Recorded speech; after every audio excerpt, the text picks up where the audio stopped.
My name's Jason, and welcome back to I Have a Story. Today's Sunday, and Sundays are going to be Seek the Lord Sunday. Now, I want to tell you, I've never been a Bible thumper. And to give you a history in my childhood in religion, my dad's mom passed away when he was very young, like 3-ish years old, very young. And the story that we always got was that his mom was very religious, and when she passed away, she gave all her inheritance to the church.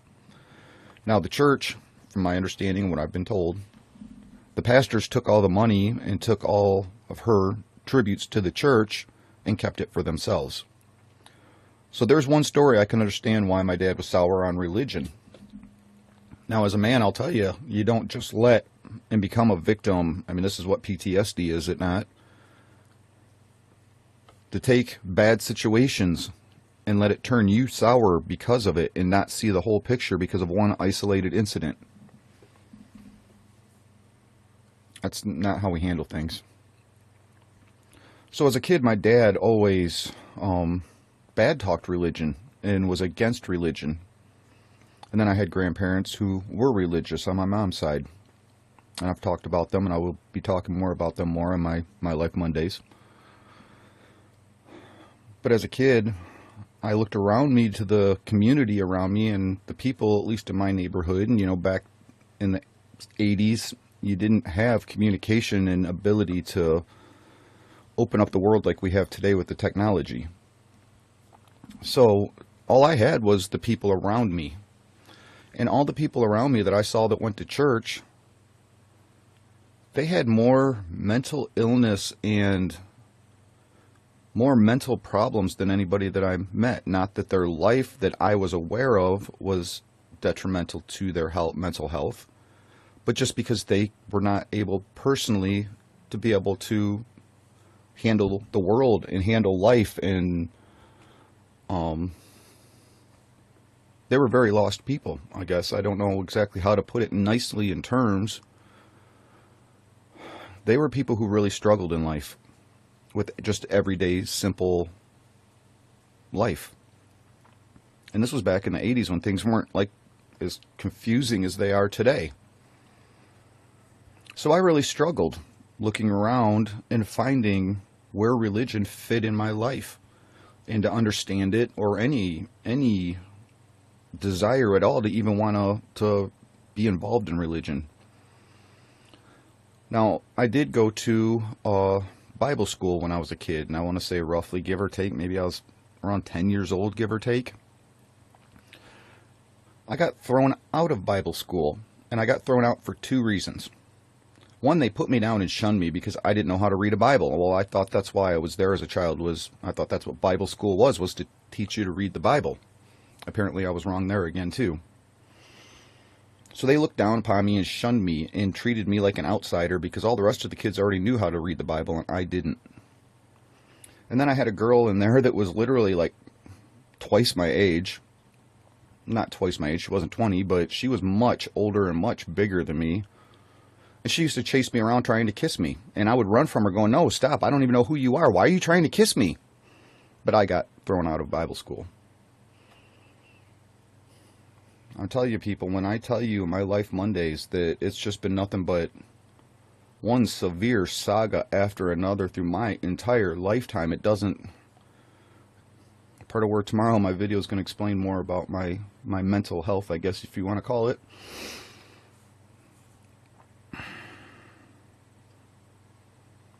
I didn't ask for any of this stuff. I've tried being the good person in my life, and I just get damned for it. And it doesn't seem like it's ever going to end. This is going to be my life. So stay tuned tomorrow on My Life Monday, and I'll explain more about where I am mentally. So then I start going to church. Because how can I be against something if I don't understand it and learn it? So many people today, I mean, I would say the absolute vast majority of people today don't truly educate themselves in subjects but claim they know it all. Well, how can you know it if you don't involve yourself in it? You don't take the time to learn it and educate yourself. So I did. And even sharing my pain and my loss in my head with religion and my struggles with pastors, one of the things that has been told to me repeatedly by every single pastor: don't turn to man for religion. And prior to me learning religion, I had my own views on religion and kept it to myself. Since I was a late teen when I came up with this, and I said this prayer every day, and I'm sharing it with you here live, and I've never told a single soul this before in my life. I said the same prayer every single morning. And my prayer is, this has been 30 years of, this is what I came up with. My prayer is I pray for peace, love, happiness, good health, wealth, prosperity, happiness, and freedom for my family, friends, and especially our children and our elderly. And then I follow my prayer with whatever's plaguing me and what I see in the world today, whether it's in my life, somebody else's life, in the world, or whatever. And I pray the Lord for help. That's been my prayer for over 30 years, even when I was turned against religion and even had bad views. But then I'm told by the pastors that don't turn to man for religion. Well, I have to ask then, if I'm not supposed to turn to man for religion, then where did you learn religion from? And I don't say this to them because I don't want to twist a pastor's head and get them thinking bad thoughts. They deserve the peace that they have in what they have, and I don't want to hurt that. So I don't say these things to these people. I just take it in and accept it the best I can. But wasn't every Bible, whatever you want to call every religion, I'm just going to use the word Bible, because whatever book you want to call every religion that follows, I'll just use the word Bible. Other countries may call it something different. But isn't every Bible in the world written by man? Didn't every pastor learn religion from the hands written by man?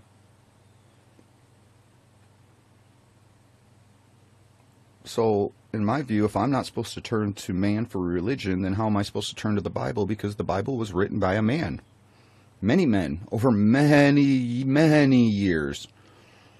Even the Christian Bible, Catholic Bible, and I'm not the best at, I will warn, I'm not the best at putting the proper titles on things all the time, especially when it comes to religion. There's a lot to learn, and I've gotten a huge crash course in a short time.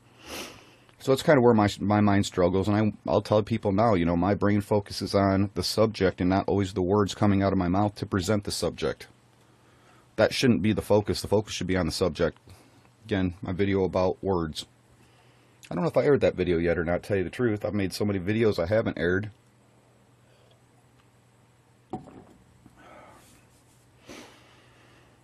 So, with that being said, I also look back over time. Our country was founded on religion. Religion is what made our country the strong, most beautiful, the best in the world, was part and due because of religion. And now I lived through the times that we took religion out of school. And not just religion, we took country out of school. We no longer teach the three biggest words that our country stood on that gave us foundation and made us number one. That was God, family, country. And that's my email address. I've already aired it. It's out there. Anybody wants to email me, feel free. Please share your thoughts right here. Me emails if you want to do it in private. I'll make a video and I'll share just that so you can. So when we took God, family, and country completely has been eliminated over the past 30 years out of schools. More than 30 plus years. I've watched our schools dwindle. I've watched our education system dwindle. I've watched now we've pushing sexuality on 5-year-old children. And we wonder why they're struggling academically, why they're struggling mentally, why they're struggling foundationally.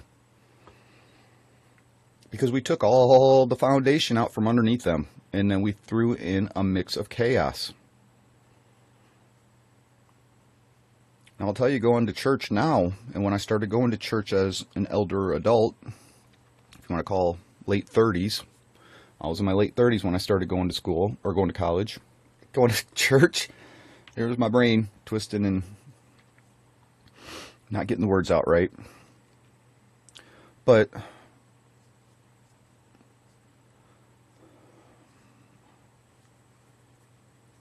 since I've been going to church and learning religion and sitting there, I'll tell you what, it's like a meditation period for me to sit in peace and quiet and harmony and listen to a pastor who has a calming voice and calming tones. And the more the words I listen to that come out of that mouth, the more I feel it in my heart how is this already distilled in me? How do I already know all this stuff, even though I've never read the Bible, never was taught the Bible? But yet, as I'm being taught the Bible, I already feel all of it.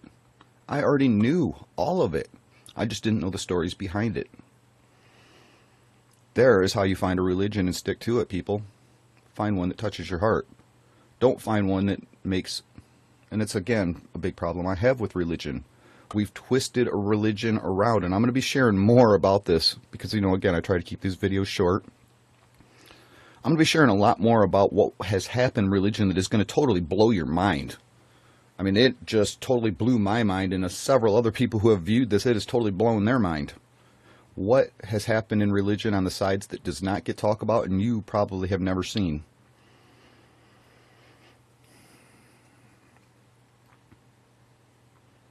Now we've just really twisted things around in a really chaotic mess. So on Sundays now, instead of going to church, because I can't, I've walked out of church crying so many times, broke down, just absolutely just bawling in church, and had church sessions stopping, all the eyes looking at me, listening to the kids keep asking me when my kids are coming back, and all I can say is never. I've walked out of church so many times just because of the kids. So now I just sit and listen to Pastor Begg, Alistair Begg. Listening to his voice, his tones, it's calming, it's soothing. Listen to the words that he preaches and the way he throws humor in there to not make it just... He's an amazing pastor, and I really enjoy listening to him. And I'll share a segment in today's video. I usually on Sundays I sit down. I don't just sit here and listen to the sermons, but I usually on Sundays listen to 2 sermons a morning. And I'll sit here. His sermons are 25 minutes to 45 minutes long, so I'll sit here for an hour, hour and a half. Sunday mornings is when I clean and do that stuff, and while I'm cleaning, I sit here and I listen. When something pops up that really catches my attention, I sit down and I pay attention, rewind it, listen to it again. So this is part of with today's world and what's going on in today's world. These words in today's sermon that I listened to really spoke out, so I'll put in the clip right here. My friend said to me, I realize you use a lot of aviation illustrations. Is that because you're afraid to fly? No, it's not because I'm afraid to fly, but thank you for checking. But here is another illustration. The 737 plane that has been grounded forever, and who knows when it will make its reappearance, has pointed up one of the most significant factors in aviation. And that is that many of the pilots choose not to fly the plane once it's off the end of the runway. They do not fly the plane up through the first 4,000 or 5,000 feet, and many of them do not fly the plane back from 10,000 feet down. Consequently, they have become adept at using automatic pilot, but when everything hits the fan, they are so unskilled in their training that they put themselves and everybody at risk. And so there is a great push, if I read the press correctly, to take many of these pilots back to basic training and say, this is how you fly this plane up until this point, and this is how you bring it down. It's essential. It makes sense. I mean, you don't want the getting on the plane and saying, who's the pilot? They say, Mr. Jenkins. Oh, yeah, I think I've seen him before. Is he any good? No, but he's a very nice man. I don't care if he's nice. I don't care if he's spiteful. I care if he can fly. So, Timothy, you're the pastor. Are you any good? No, but I'm a very nice man. Listen, one of the reasons that people don't like preaching is because there's so much rotten preaching. Because either guys are ungifted, or they're unprepared, or they're not taking seriously the challenge that is before them, and or that their people are not praying for them persistently before they preach, as they preach, and when they've preached. For again, to quote Spurgeon, he reminded his people, I may preach the exact same sermons to far greater effect if you will only pray for me. If you will only make it possible for me to do what I've been called to do. Timothy. I guess to finish off, keep this short. I'm going to start off. I'm going to end this video with these words right here, because at the end of the day, this little cartoon boy, the words that he says it all, does it not? Please watch this and comment below. Tell me your thoughts. And on Sundays, I'm going to be sharing all of my thoughts with you on religion. I'm going to be sharing the sermons that I listen to and what I pull from that and what I see today and what I see in the world and why they mean so much. I don't want to be a Bible thumper, but at the same time, if you don't understand and educate yourself in things, how do you have a right to say that it's wrong or bad or it's not adequate? So let's get educated again. Let's learn and see how this actually did play a role in our country over many, many, many decades now. How it made us number one, and taking it away made us fall. How does it correlate in our lives?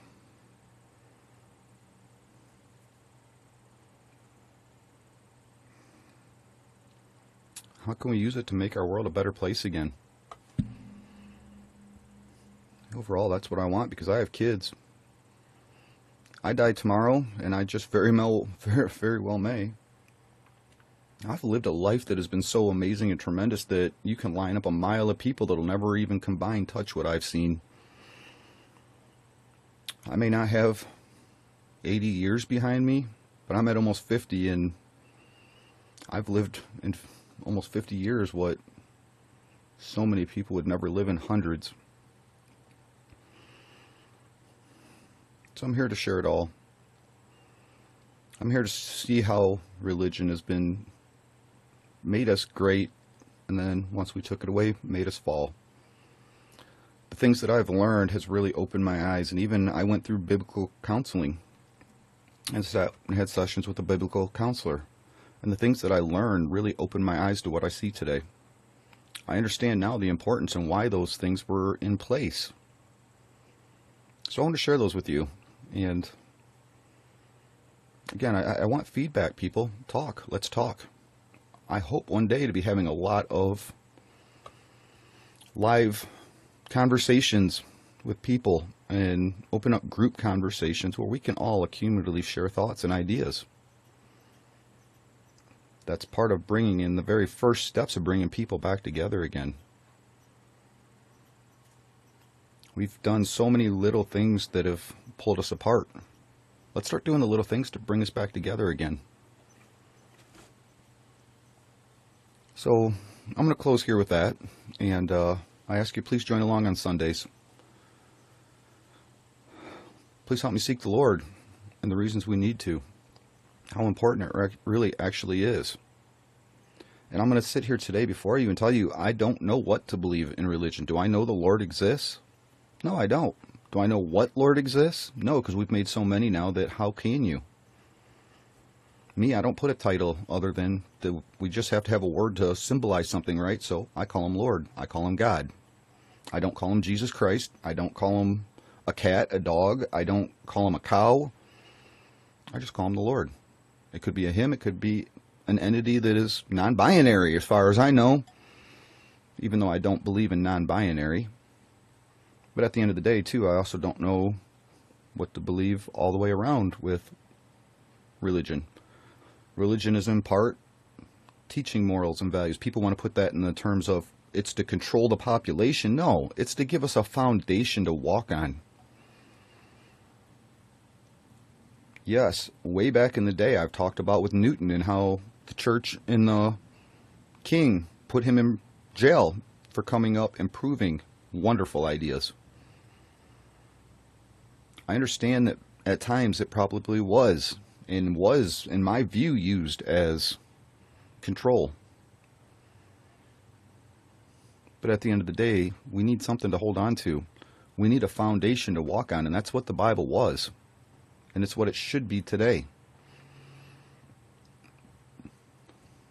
KISS, keep it simple, stupid. We've made it so difficult. We have twisted everything up into a big snowball rolling right to hell. We need to go back to being simple again and start kissing one another. And I don't mean with your lips.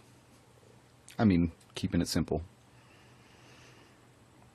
So please follow along on Sundays as I help you and I myself try to seek the Lord. Try to find the ways that it actually does relate and what it really meant. Because today we have twisted it into something that it's just like my country. I don't even know if I recognize it anymore. Oh, hey Stan, where's your best buddy, Gary?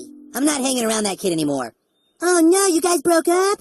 You guys were right, okay? The new kid's a douche. Now I just gotta find a way to keep him away from me. Hey, Stan. Oh, brother. Uh-oh, the jilted lover returns. Listen, I just wanted to let you know you don't have to worry about me trying to be your friend anymore. I don't? Look, maybe us Mormons do believe in crazy stories that make absolutely no sense. And maybe Joseph Smith did make it all up. But I have a great life and a great family. And I have the Book of Mormon to thank for that. The truth is, I don't care if Joseph Smith made it all up. Because what the church teaches now is loving your family, being nice, and helping people. And even though people in this town might think that's stupid, I still choose to believe in it. All I ever did was try to be your friend, Stan. But you're so high and mighty you couldn't look past my religion and just be my friend back. You got a lot of growing up to do, buddy. Suck my balls.